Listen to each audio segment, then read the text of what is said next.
देखिए, एलविस यादव का जो सिस्टम है वो अब हैंग हो गया है। दरअसल उन्हें 14 दिनों के लिए न्यायिक हिरासत में ले लिया गया और उन्हें जेल में डाल दिया गया। दरअसल उन पे एक केस लगा था 2 नवंबर 2023 को कि वो रेव पार्टियों में सांपों के जहर का यूज करते हैं और उसको लेके उन पे बहुत सारी धाराएं भी लगाई गई थी और अब जाके उन पे एक धारा लगी है जो कि एनडीपीएस। इस धारा का मतलब ये होता है कि जैसे आप किसी की जमीन पे कब्जा कर रहे हैं, आप किसी से जबरदस्ती कोई चीज खरीद रहे हैं या आप नशीली पदार्थों को बेच रहे हैं, आप किसी को जबरदस्ती हैरेसमेंट कर रहे हैं और उन सारी चीजों पे एनडीपीएस लगाया जाता है।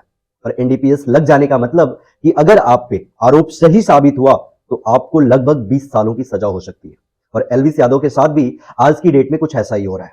वो केस लगभग 135 दिनों बाद आज थोड़ा जोरों पे आया है और इसलिए मैंने स्टार्टिंग में बोला कि एलविस यादव की सिस्टम अब हैंग हो गया।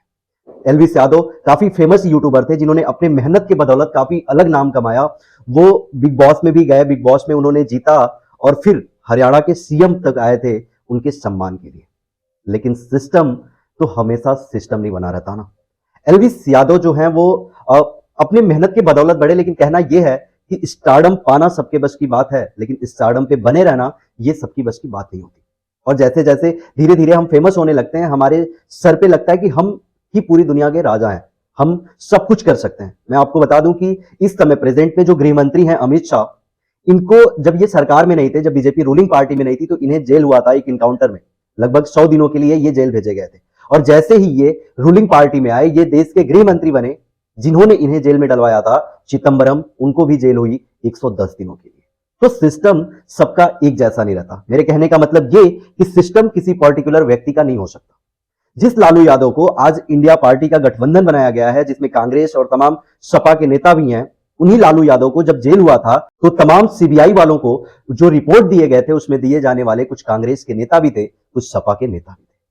वही मुलायम सिंह यादव थे जो ये कहते थे कि हमारी पार्टी कभी कांग्रेस के साथ नहीं मिल सकती। लेकिन आज जब उन्हें लगा कि अगर बीजेपी को हराना है तो हमें एकजुट होना पड़ेगा।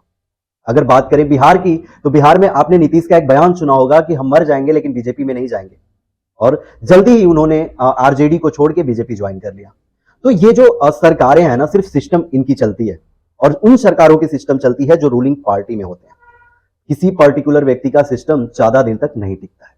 एलविस यादव राजनीतिक के शिकार हुए हैं या वास्तव में उनके कुछ कारनामे हैं? अगर मेरे रिसर्च के अनुसार मैं आपको बताऊं तो एलविस यादव नोएडा पुलिस को जवाब देते देते कुछ सवालों पे वो चुप भी हो जा रहे हैं और इसका मतलब नोएडा पुलिस का कहना यह है कि एलविस यादव ने यही किया है।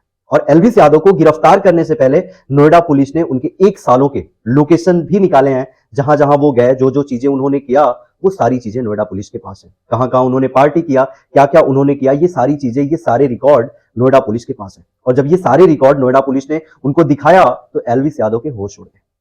क्योंकि आपके किए कारनामे जब आपके सामने रख दिए जाते हैं तो आप कितना झूठ बोल पाएंगे? आप ज्यादा देर तक तो नहीं टिक पाएंगे ना। और वो पुलिस है, अगर 135 दिन वो एफआईआर होने के बाद लगाती है आपको अरेस्ट करने के लिए, तो जाहिर सी बात है कि उसने कुछ रिसर्च किए होंगे। वो कुछ सांपों के जहर को जयपुर के लैब में भेजा था वहां जांच करने के लिए, और वो जांच कंफर्म हुआ कि वो जो जहर थे वो कोबरा के थे।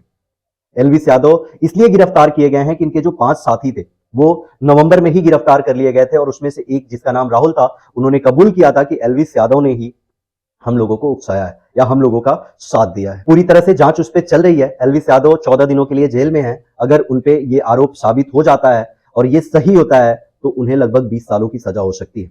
अगर ये झूठा साबित हो सकता है तो वो बाइज्जत बरी हो जाएंगे। तमाम एलविस यादव के फैंस के लिए ये एक झटका तो है, क्योंकि एलविस यादव कुछ दिनों से काफी चर्चे में भी थे। जयपुर का आपने वो वीडियो देखा होगा जिसमें वो किसी रेस्टोरेंट में आ रहे होते हैं और कोई लड़का कुछ उनको बोलता है और उसमें जाके उन्होंने उसको चाटे मार दिए, और उनके साथ में कुछ पुलिस भी चल रही थी। कुछ दिन पहले ही एक यूट्यूबर के साथ उनकी कंट्रोवर्सी हुई थी जिसमें यूट्यूबर के घर पे जाके उन्होंने उसको बुरी तरह से पीटा था, और जैसे ही ये पूरी तरह से मीडिया में न्यूज आया, वो यूट्यूबर दोनों आपस में मिल गए। तो लोगों को लगा चलो ठीक है, किसी ने चढ़ाया होगा। पर ये एलविस यादव पे ऐसे आरोप लगातार जो काउंटर की तरह लगते जा रहे हैं, ये अब एलविस यादव के लिए एक बड़ा खतरा बन के आ सकता है। बाकी इस पे आपका क्या कहना है कमेंट सेक्शन में लिखना मत भूलिएगा।